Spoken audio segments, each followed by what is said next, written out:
Hello लोगोफोर माबोरै दं? रिजाल्टखौ जनानै नायगासिनो दंफां साया सिङाव। नायनायावनो जोंनिया बिपिएफनिया सासे सिउ देरहालांबाय। जोंहा मानगोनां बिथां सरन बर' सारा सिउ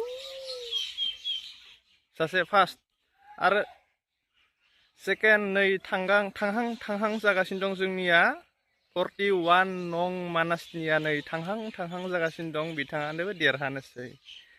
आदा फैला दा नोंहा खाफाला गाज्रि। 5 बोसोरसो ट्रेनिं लाबाव, 10 बोसोरसो ट्रेनिं लाबाव, बिनि उनाव फै जोंनि मानासाव। जियानो जा, जायखिजाया दहायनि मोनसे भिडिअखौ सोरबाफोर नायदोंबा नोंथांमोना नुनो मोन्दों जानांगौ। जायखिजाया आङो अमा खासिखौ अर्डार होबाय। जोंनिया मानासनि हिसाबै जागोन 20,000नि लाबाय आरोना अमा खासिया। ओमफ्राय जाय पार्टियाव माने फैनो गोसो दायोफोर फैनो हागोन। अमाखौ आं दसे उनाव देखायगोन आरोना, लाबोनोसै आरो माने फैसा होनानै फैबाय। 20,000नि बायखाबाय जोङो। पुरा स्ट्रं पार्टि मोनसे जानो थांगासिनो दङ। माने जोंनिया मा होनो मानासाव बिपिएफनि केन्डिडेट जिथु बिथां थानेस्वर बसुमतारी बिथाङा देरहानो थांगासिनो दं आरोना। एडभान्स जोंनिया बेसे सानलायनाय गैया। थारमाने देरहाखागोनखौ जोंबो मिथिखागौ। बेनिखायनो जों एडभान्स माने बायना होनानै फैबाय आरो लायनो थांगासिनो दं। नै मथा मथि 4टासोआव लायनो थांगोन। बिथां सरन बर'आ देरहाबाय आरो फारि नै माने जेसेनो समा थांगासिनो दं एसेनो माने मा होनो साफानि उनाव साफा देरहालांनो थांगासिनो दं। मथा मथि 10टायाव 10टा देरहाहैगोन आरोना। 10टायाव 10टायानो देरहाहैगोन। नाथाय साननैसो सिगां इउपिपिएलनिफोरा ओरैबायदि मोनसे पस्ट होयोमोन फेसबुकफोराव। गोन्ना दानस'ग्रा आखाइ दानस'ग्राखौथ' दोनदो, दहायनो बुंखांबाय आङो। बिसोरलायनो बिटिसियाव गासैयावबो देरहाजोबगोन। 11टा देरहागोन, 15टा देरहागोन, 16टा देरहागोन। नाथाय सासेबो देरहायाबो जानो हागौ दै।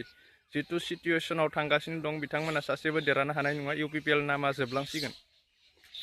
मानो होनबा जेरै कर्म एरै फिथाइ मोनोब्रा, नंगौना नङा? नोंथांमोना गासैबो मिथिखागौ कर्मनि फिथाइखौ बयबो मोनो। जेरै मावो एरैनो फिथाइखौ मोनो आरोना। फेसबुक ससियेल मिडियाफोराव नंखाय बाखाय माने ओरैबायदि रायजो राजाखौ मिसलिड खालामो, नंखाय बाखाय पस्ट फोसावो। गोबां इउपिपिएलनि खामानि मावग्राफोरा बिसोरनि जिथु पस्ट फोसावनायफोरा गासैबो नंखायजोब। एमएमसि नांना थानाय समायावबो सोरबा होनो लाइमोनफोरनो फैसा होनायखौ बोरो, सोरबा होनो मा होनो दाखालि SSLC आनजादाव उथ्रिसारनायफोरनो राङा मावला होगोन। नै इलेक्सननि रिजाल्टआ जोब्बाय, नोंथांमोना नायदो फारि जोंना बिटिसि गभर्नमेन्टआ होनो थांगासिनो दं। गासिबो मोनजोबगोन फारि।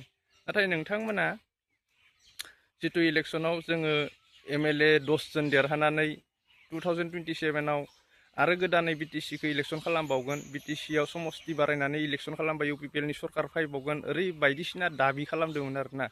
दिनै नोंसोरनि बेफोर दाबिया बहा गोमाखो? गामिथ' सब इउपिपिएलनि जिमान सापर्टार दङ थान्दा गासिबो। खुगायाव रावानो गैया। दहाय अमा नायनो थांनायाव सानैसोखौ माथो होदोंमोन, खुगानिफ्राय रावानो गैया। ओरैबायदि दुखुआव दं। जिंगा दासि जौ गोरानफोर दंबा लोंनानै उन्दुना थादो। जायखिजाया बिपिएफआ रंजानोसै आरो रंजालांबाय थागोन। बेफोरबायदिनो मथा मथि 35 बोसोरसिमहालागै बिपिएफआ रंजाबाय थागोन। आरो बिपिएफनि सरकारा मथा मथि 35 बोसोरसिमहालागै टिकिनानै थागोन।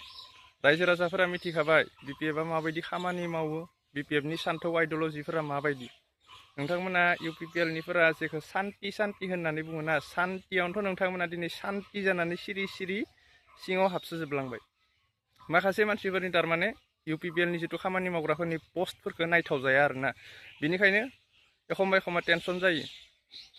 नाथाय बिसोरनि पस्टखौ नायनानै जोंफोर जेबो रिप्लायबो होआ। नोंथांमोना खुगायाव जेसे बुङो।